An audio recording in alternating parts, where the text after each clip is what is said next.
Hello বন্ধুরা, তো চলে এসেছি নতুন একটা ভিডিও নিয়ে। তো আজকে দেখাবো একটা পাটিয়ালা প্যান্ট কাটিং।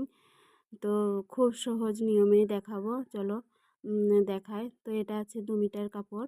তো 2 মিটারের কাপড় কেমন ফোল্ড হয় তো সেটাও তোমাদের সঙ্গে শেয়ার করব নেক্সট ভিডিওতে। এটা শুধু কাটিংয়ের ভিডিওটা দেখাচ্ছি।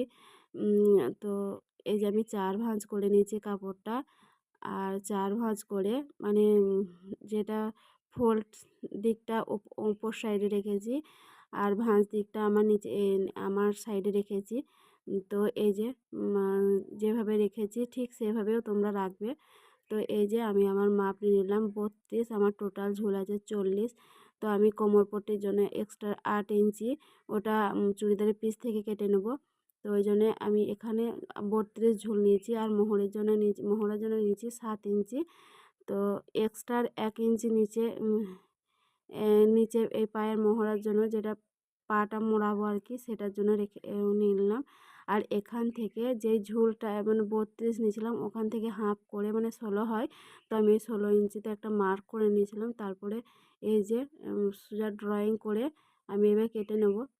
আর এইভাবে পাটিয়ালি প্যান্ট করলে প্রচুর কুচি হয়, আর একটু বা মানে কাপড় বাদ যায় না, আর একটু বাড়তেও থাকে না কাপড়। যতটুকু কাপড় আছে ততটুকুই আমি সবটাই লাগিয়ে দিই।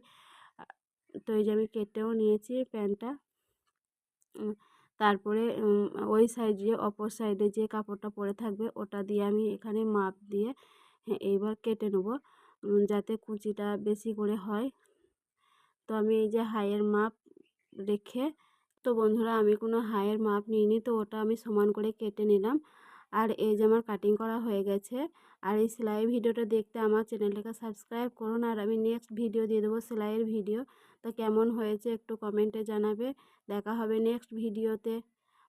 আর আমার চ্যানেলটিকে সাবস্ক্রাইব করতে ভুলো না।